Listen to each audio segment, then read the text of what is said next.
So we've made it to the end of January. There's 2 more days to go, I think, right? 2 more days? What an interesting month it has been. I'm curious, who here started the month out with a resolution? Anybody? If you want to just raise your hand. Anybody in here have a resolution? Dead. Nobody. One resolution. Oh, that's a half resolution. He had half a resolution. I'm sure that more of you have.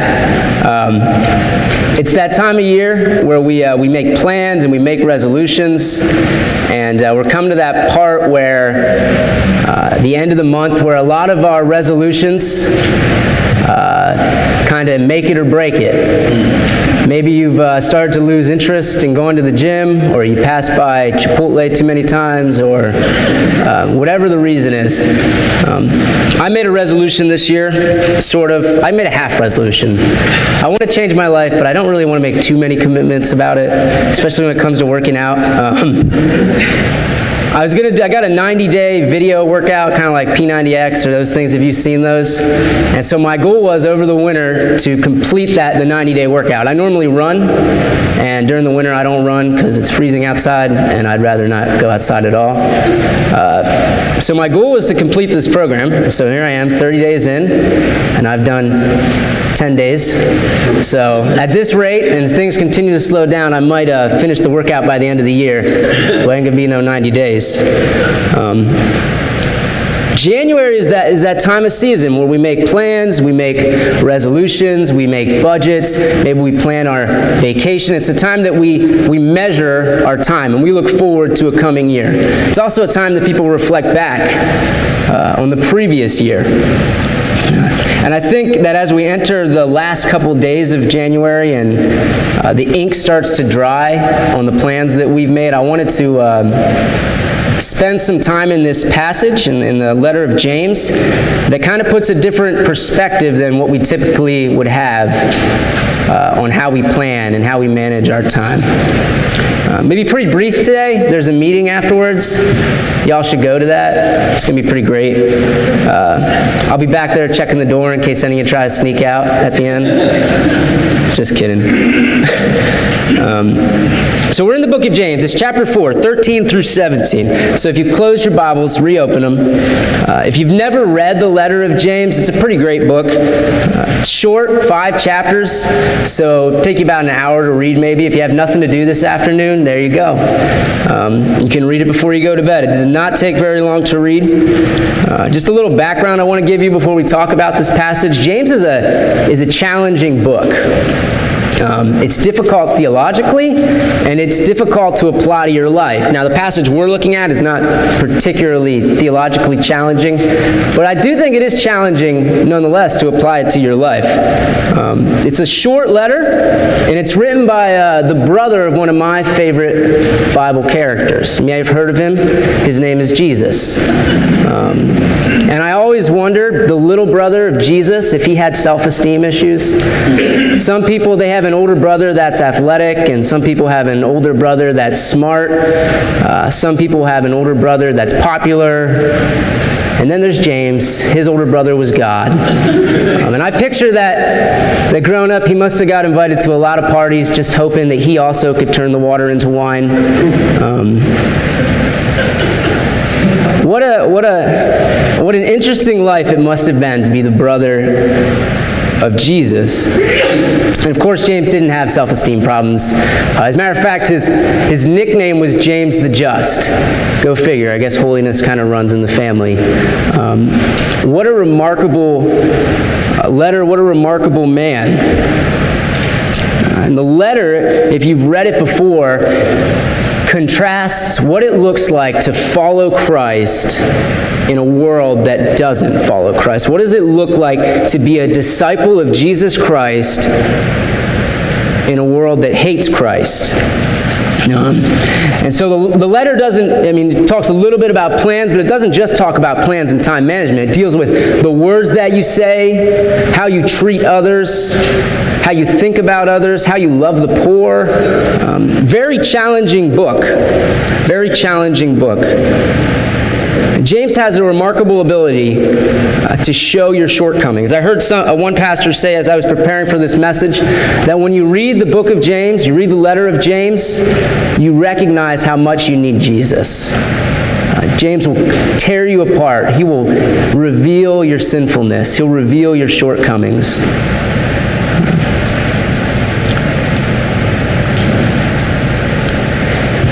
The letter is written, I think Carlton mentioned this a couple weeks ago, it's what some people would call a general epistle. And the reason that they say that is that it's written to a general audience. It's not really written to a general audience. I think you mentioned that. It's written to a group of Jewish Christians who are scattered throughout the Roman world.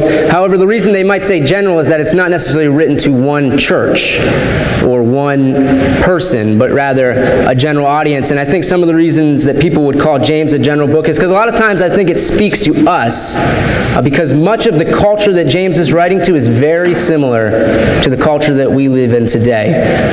Now, they didn't have air conditioning or cars or any of that jazz back in James' day, but the Roman world of James is dealing with a lot of the sins and a lot of the issues that modern-day America and the modern-day world is facing. The Roman world was drenched in sin, sexual immorality.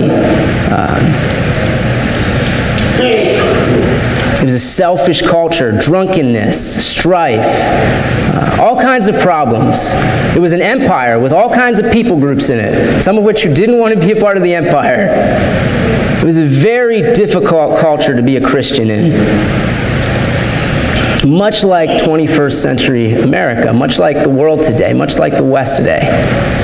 A lot of the same sin that James is dealing with, we see on a regular basis. And so I think even though it's written to an audience that's Jewish, to an audience that is 2,000 years ago, almost, it has tremendous application and tremendous meaning to us today. And I think that if James was writing a letter to this church here in Lanham, I think the section we're going to look at would be included. I think something along that line.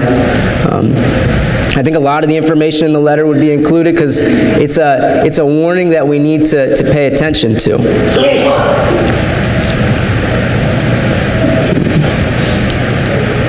And so we have the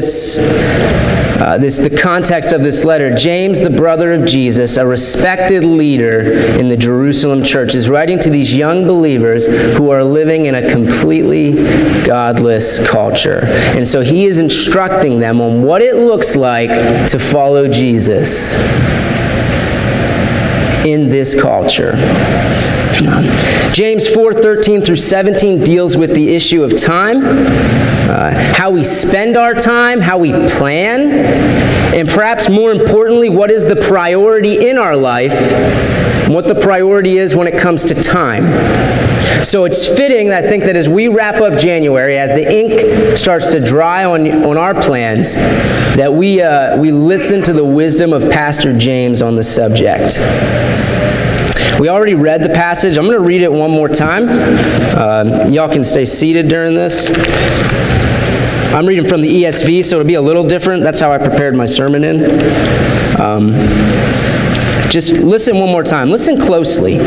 Come now, you who say, today or tomorrow we will go into such and such a town and spend a year there and trade and make a profit.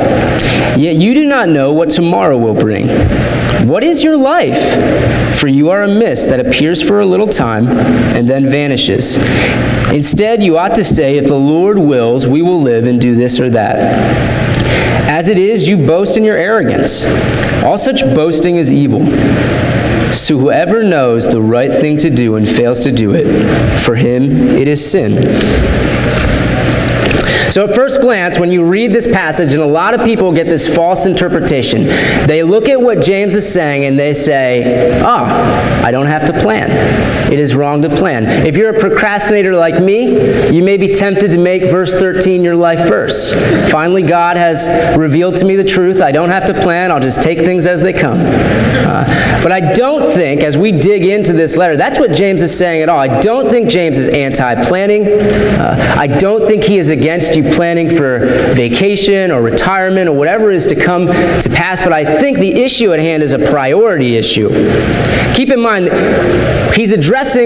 most likely he's addressing Christians in this section. And obviously from what we can read, these are Christians with significant financial means. They may not be rich, but obviously they have the ability to do business here and to make plans here for a year in advance, to travel various places. And so you're not able to do those things if you don't have at least some financial means. Much like those of us in this room. We have financial means and we have the ability to make plans. I also want you to notice that at no point, you can check it out, no point does James condemn making plans. The issue isn't even the fact that these are business plans. James is not against planning. The problem is that these Christians are making all these plans, and you'll notice who's absent from them. God. They're making all these plans, and they've poured concrete over them. They are absolutely certain that what they're planning on is going to come to pass. It's almost as if they know it's going to happen. And James reminds them in verse 14 that they don't even know what tomorrow is going to bring, let alone a year from now.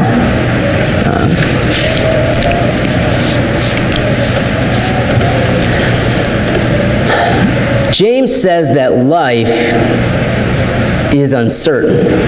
Life is uncertain.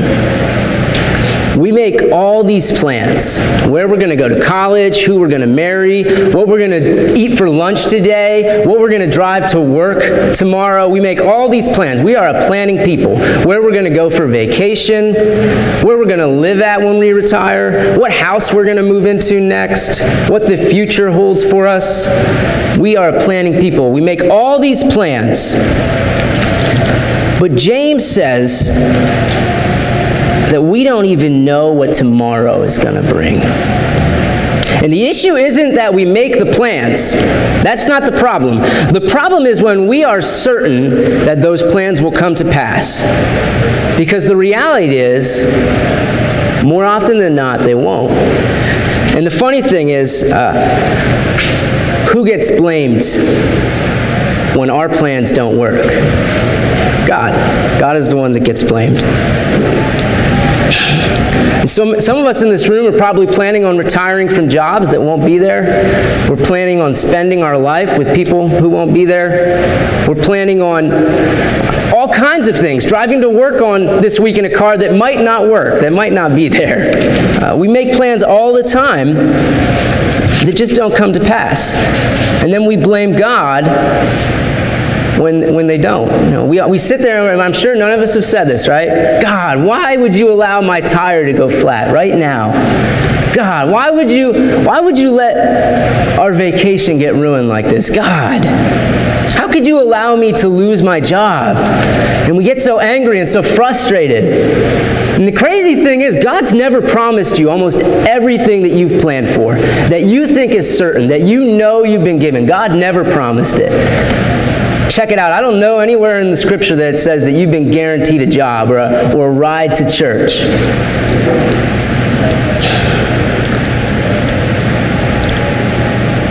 James says that when you think your plans will come to pass,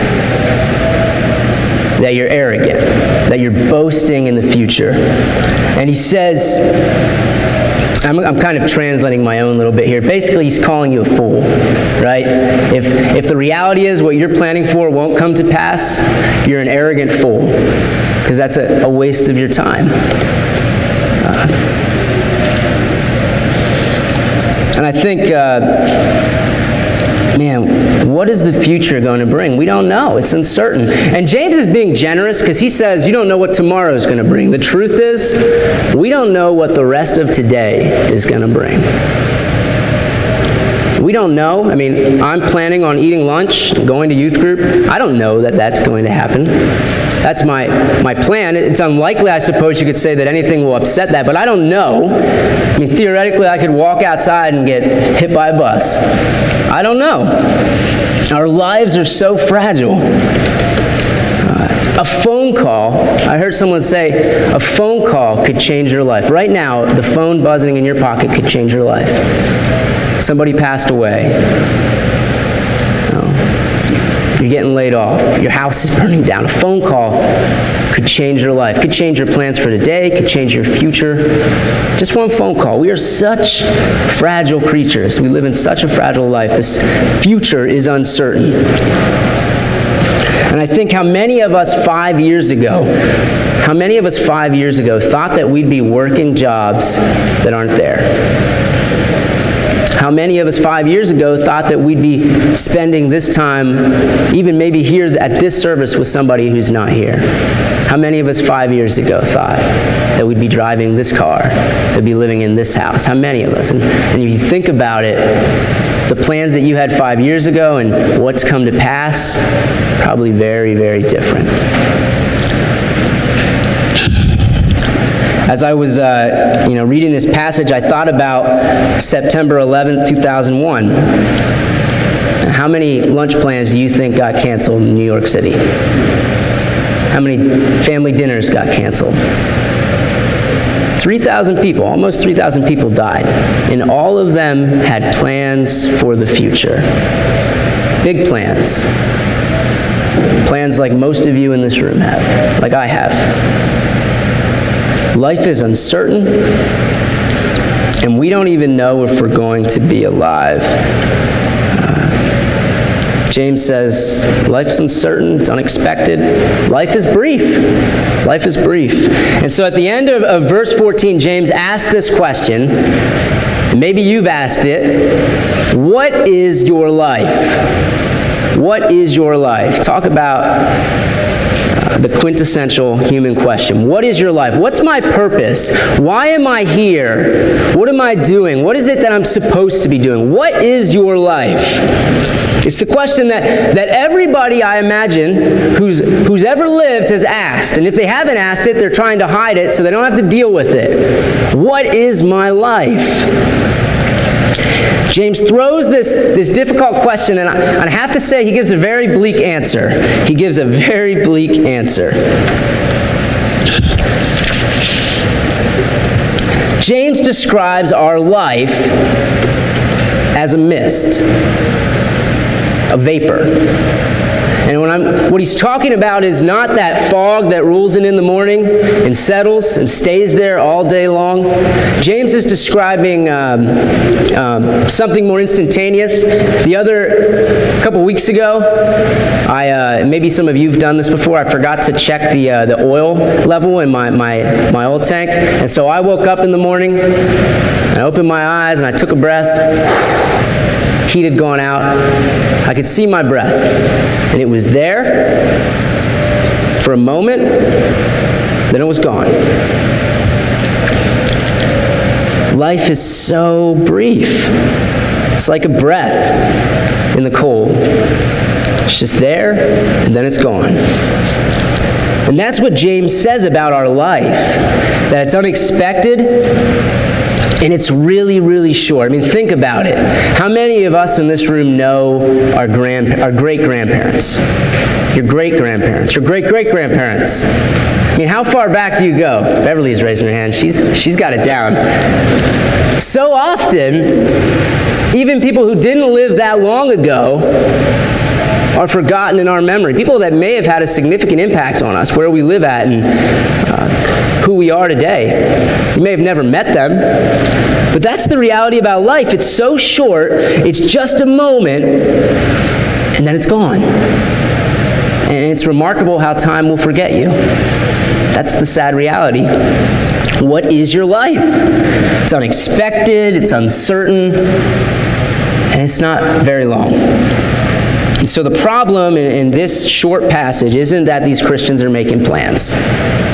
Plans are a necessity of life. It's not that they're doing business. The issue is that these people are arrogant and that they assume what isn't guaranteed. Their life is all wrapped up in their plans. They're arrogant and they're fools.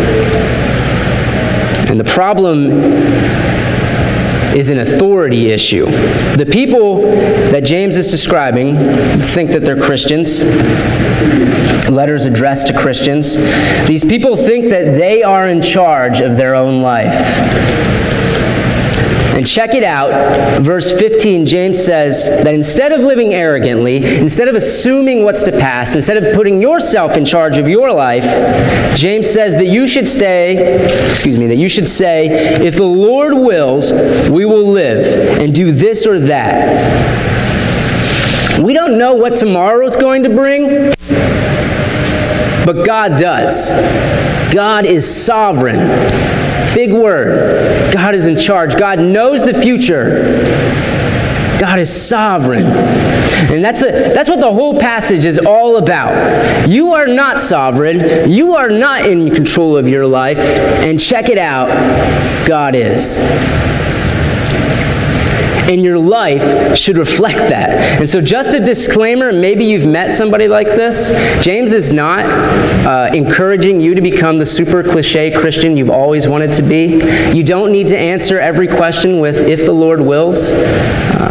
You don't need to, would you like to go out for lunch? Well, if the Lord wills. Could you pass the salad? If the Lord wills. Don't do that. Don't be that person. I won't hang out with you. I won't hang out with you.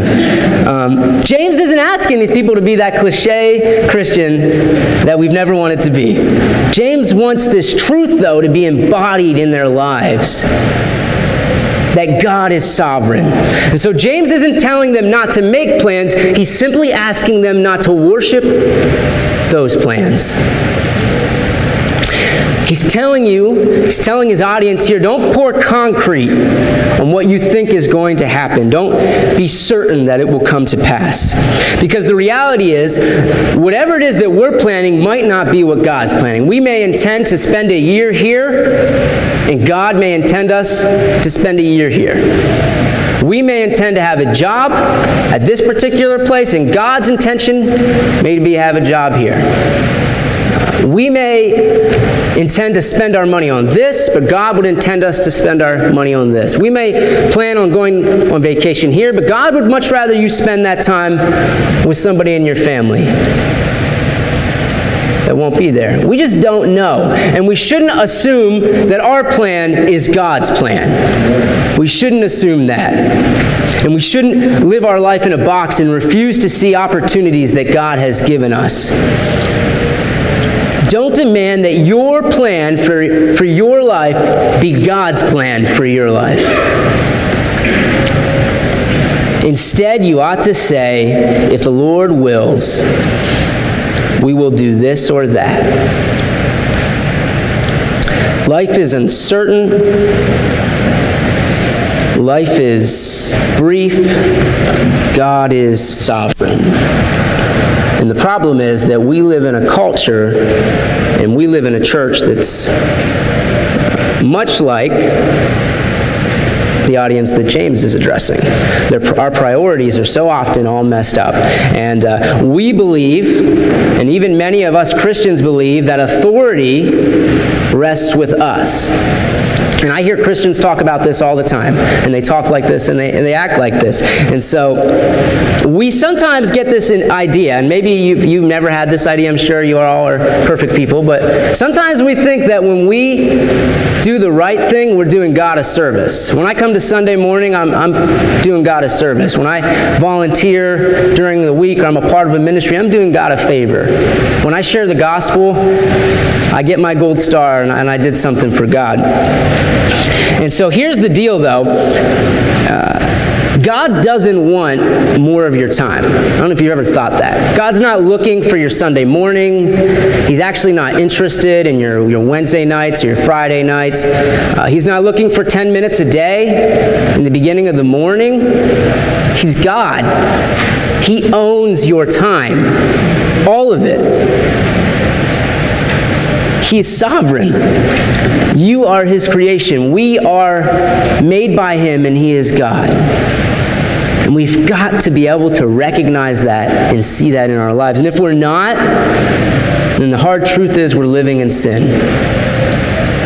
Which takes us to to the last verse in the section, 17. The great thing about this passage, and one of the reasons I like it, is that there's a lot of scripture out there. There's a lot of passages that will tell you what is wrong. And there's passages that will tell you what's right. And then here in James, we get a passage that'll tell you what's wrong, it'll tell you the truth, and he gives you a little bit of how to fix that. What should you do? James wraps the whole thing up. So whoever knows the right thing to do and fails to do it is in sin. And so, if you are not doing the right thing, then you're in sin. What's he mean by that? Two types of sin. Maybe you've heard this. Sins of commission.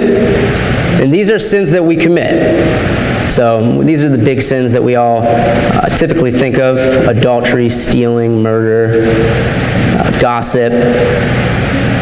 A sin of commission are the sins that you take action, you did something, and because you did that, it's a sin.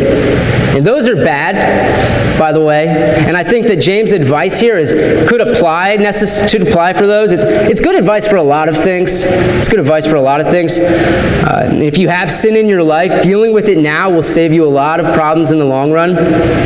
But the sin that James is addressing here is what we'd say, or what we'd call sins of omission. I don't know if you've heard of that term before. Those are the sins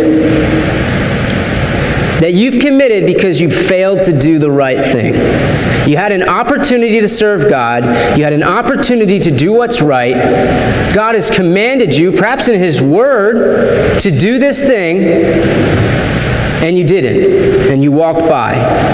And these are sins that everyone in the Christian church commits. And perhaps even much more common, I hope, than sins of commission. How many of us this week have walked by an opportunity or missed out on an opportunity to serve God, maybe to share the gospel or to help someone in need? I venture that it's all of us. If somehow you haven't, you must have been sitting in your house all week, and then you're also guilty of sins of omission. But it's just the types of sin that we deal with all the time. And for whatever reason, sometimes it's because we're too busy, we're scared, we're arrogant, we're ignorant, whatever reason, it doesn't really matter. These are the sins of failing to do what is right. And so James is telling all these young Christians who have these big plans, who intend to be here forever, that they need to serve God right now. That right now they need to serve God. Not to wait for tomorrow. Not to plan for another day, but to do what is right today. And so James says that if you don't do what he's saying, if you don't follow his advice, then you're living in sin. I remember, kind of wrapping this up, I remember when I was in college, I took an intro to philosophy class. So maybe some of you who've been to school have taken something like that. Terrible class. Dr. Cleary, my professor, terrible professor. Hope he doesn't watch this, good Lord. But there's one lecture that to this day, still, when I think of time, sticks into my head. So he must have done something right. And I'm going to kind of paraphrase it, obviously, and kind of shorten it. And it was on the subject of time, and I think it's kind of a fitting conclusion to this passage. And Dr. Clear would say that there's three frames of time. There's the past, everything that's already happened, everything that's gone, we've already done, our memories. There's the future. Those are our plans. That's what we're talking about right here. Everything that's going to happen, that green grass on the other side that we've been dreaming of, what we're going to have for lunch, everything that's going to happen. And then there is right now. Right now in this moment. It's almost instantaneous. It's that mist. Right? It's the words I'm saying. And the crazy thing is, of the three frames of time, that two of them are fictional. Two of them are fictional. Because the past, for all its glories and its greatness, all the memories, all the pain, all the joy, is gone. You're not going back to it. You can't touch it. And the crazy thing is, your own memory is itself fictional. You've put a perspective on it. Your mind has filled in blanks. It's shaded things to be the way you want it. And so it's not even really what happened. Part of it is, but it's really just a fiction. And then there's the future, and we've talked about that right now. The plans that are going to come to pass, right? The green grass on the other side. But remember what James says, we don't even know what tomorrow's going to bring. We don't know what the rest of today is going to bring. And so often, the plans for the future, that's completely fictional. Those are sand castles that we've built. They're there, but they're not really real. And then the only real time frame is right now, the present. It's the only thing that you can actually be certain that you can impact. Right now. Right now, I make a decision that I know will happen. Now, I may plan on going to lunch, but I don't know if that's going to happen. Right now is the time frame that we live in, and right now is the only real time frame that we can make an impact on. And I remember Dr. Cleary, as he shared this, he said, the crazy thing about these time frames is that most people live in the fictional time frames. Most people live in the fictional time frames, and they allow that to cripple them in the present. When we get stuck in the past, and by the way, this is true when it comes to serving God as well. And I'm sure that some of us in this room perhaps have gone through this rationalization. We get stuck in the past, and we remember when we used to do the right thing. We might think back to a baptism, or when we accepted Christ, or when we were involved in a ministry, and we start to lean on our laurels. And we use that as a justification for our poor spiritual health today, for why we don't serve God today, for why we sin today, for why we don't do right. And we think, oh, well, I used to. Past is gone. And then I think as James is addressing here, there's those of us who live in the future. And lots of people are like this. I think this is almost like the American dream. Tomorrow will be better. The grass is greener on the other side. Tomorrow I'll serve God. Tomorrow I'll deal with the sin of my life. Tomorrow.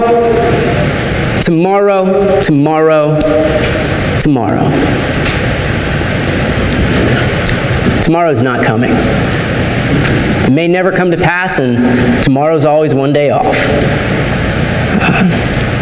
Right now. We need to live our faith out right now. We need to deal with the sin in our life right now. And we need to do what is right now. We can't wait for tomorrow to serve God. We can't wait for tomorrow to do the right thing.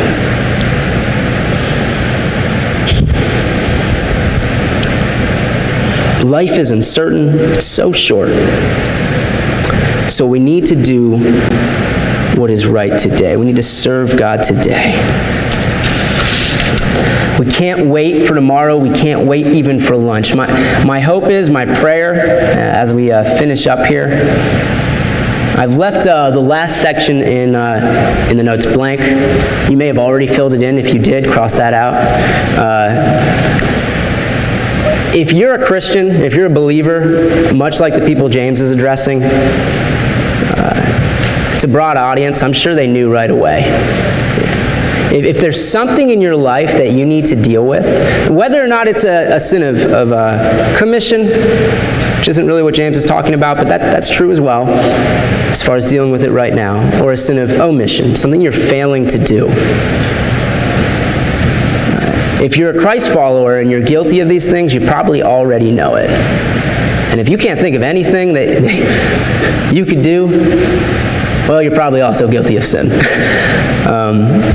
My hope is, my prayer is, that you would find something where you're falling short with, and that you would deal with it right now, that you would heed the advice of James, that you would do what is right today. So you don't have to write it down if you don't want to. Put it in your mind, whatever it is. Deal with it today. If you've got to deal with a sin that's in your life, an addiction, a problem that's destroying you, you may not realize that. Deal with it right now. Deal with it today. Don't let lunch come. Don't let night come. Don't wait for tomorrow. Deal with it today. And if you are failing to serve God, if you've been walking by the right opportunity, deal with it today. Here's the truth. Maybe you need to share the gospel with somebody. They might not be alive tomorrow. You may not be alive tomorrow. Maybe you need to help a brother in need or friend in need, and that opportunity may pass tomorrow.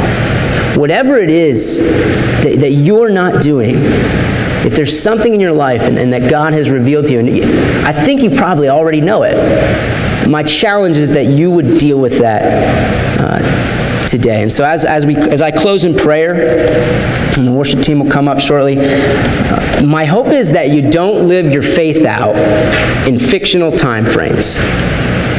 Don't be a Christian of the past and the future. Be a Christian right now. Do what is right today. Don't plan for tomorrow because you just don't know. Life is uncertain. Life is brief.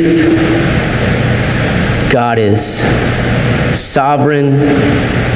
So do what is right today. Let's pray.